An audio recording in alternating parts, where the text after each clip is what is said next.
Hi everyone! In this quick tutorial, I will show you how to invest in cryptocurrency, specifically Cardano on eToro, step by step.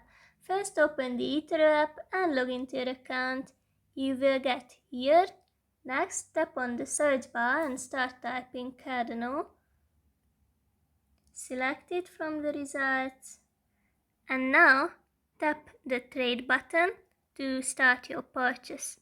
Decide how much you would like to invest, and you can also adjust a few settings. For example, you can set a stop loss price which tells eToro to automatically sell your position if its value drops to a certain level. But it's possible to set it after the purchase as well. Under the order type, you can pick market order to buy immediately at the current price, or limit if you want to set a specific price. Finally, click on buy, and that's basically it. Go to your portfolio to check your investment by tapping on the pie chart. Please note that this video was not financial or investment advice.